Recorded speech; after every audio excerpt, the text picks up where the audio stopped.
It's that time of year again. Time for the annual bellyache about a lost hour of sleep.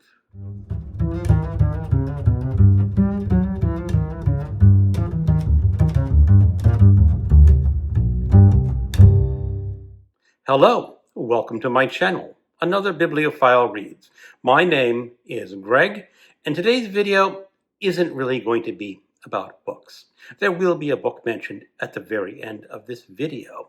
This is a video about me having to suffer through my wife's complaints tonight about her lost hour of sleep. I get an earful every year, and this year I wanted to release some information about daylight savings time and the annual hour lost of sleep. And I've cobbled together some information that I have found on the internet, and I am just going to read it to you. Twice every year, millions of people perform a small ritual. We change the clocks. In the spring, we move forward an hour. In the fall, we move them back. This practice is called daylight saving time, and every March it brings a familiar reaction: complaints about lost sleep. But how much of that frustration is real biology, and how much of it is just cultural habit? Let's start with history. The basic idea of daylight saving time is simple. Shift the clock so that more daylight falls in the evening, when people are awake and active. The concept is often mistakenly credited to Benjamin Franklin, but his 1784 essay about waking earlier to save candles was more satire than policy proposal. The modern version appeared much later. The first large-scale use of daylight savings time came during World War I, when several countries, including Germany, Britain, and eventually the United States, shifted their clocks to conserve fuel and electricity. By aligning waking hours more closely with daylight, governments hoped to reduce the need for artificial lighting. After the war, many places abandoned the practice, but it returned again during World War II and eventually became standardized in the United States with the Uniform Time Act of 1966. Since then, the exact dates have changed a few times, but the spring forward and fall back routine has remained. And that brings us up to the part people notice the most: the spring transition.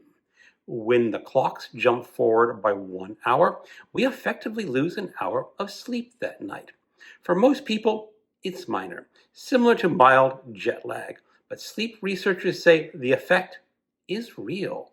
Human sleep is governed by circadian rhythm, an internal biological clock that responds strongly to light. Morning sunlight helps reset this clock each day. When daylight savings time begins, the clock suddenly tells us to wake up an hour earlier relative to what the sun is, which can temporarily throw off that rhythm. Studies show, on average, people lose 40 to 60 minutes of sleep the first night after the change. It usually takes several days for sleep patterns to fully adjust. Researchers have also noticed small, short-term effects in the days following the change. Some studies report slight increases in traffic accidents, workplace injuries, and even heart attacks during the first week after the spring shift. These effects are modest and temporary, but they do suggest that even a 1 hour change can affect alertness. Sleep scientists also point out that humans generally find it easier to stay up later than to wake up earlier. So losing an hour in the spring tends to feel harder than gaining one in the fall. But the science is only part of the story. Daylight savings time has also become a cultural event, especially the complaining. Every March, the same jokes circulate. People groaning about the lost hour, social media filling us reminders to change the clocks, and debates about whether the system should be abolished entirely. Some of the frustration is genuine. Many people are already sleep deprived, so the time change can feel like the final straw. But some of it is also habit. Complaining about daylight savings time has become a kind of seasonal tradition alongside setting the clocks themselves. There is also an ongoing policy debate. Many sleep researchers argue that if the clock changes are eliminated, the healthiest option would be permanent standard time, which aligns more closely with natural sunlight in the morning.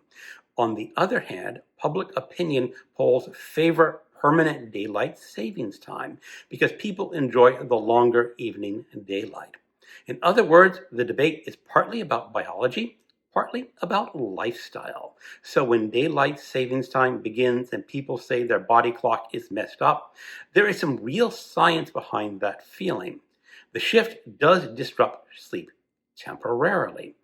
But like many annual rituals, the reaction has taken a life of its own. For a few days each spring, the country becomes a little sleepier and a lot louder about it. And then within a week or so, most people adjust until the next time we have to shift the clocks again. So do yourself and those around you a favor. Please limit your belly aching to a day or two at the most. And that is my brief opinion about daylight savings time. Personally, I'm not too adversely affected by the loss of sleep or the gain of sleep. I adjust quickly. Since this is mostly a channel about books, I would be remiss if I did not try to mention a book that featured daylight savings time as part of its plot. I've been running into some misleading clues that supposedly feature daylight savings time, and I cannot find one that I have confirmed where it exists. But I have come across some rumors about The End of Eternity by Isaac Asimov.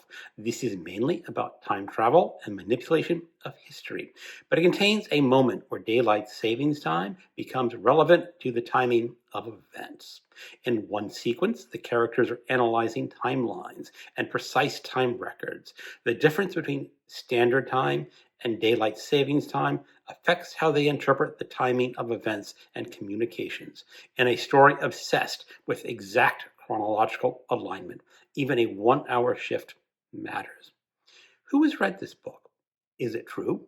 Does daylight savings time actually feature in this novel? I may have to put this novel on my reading list for Rocket Summer this year. Thank you for watching and keep on reading.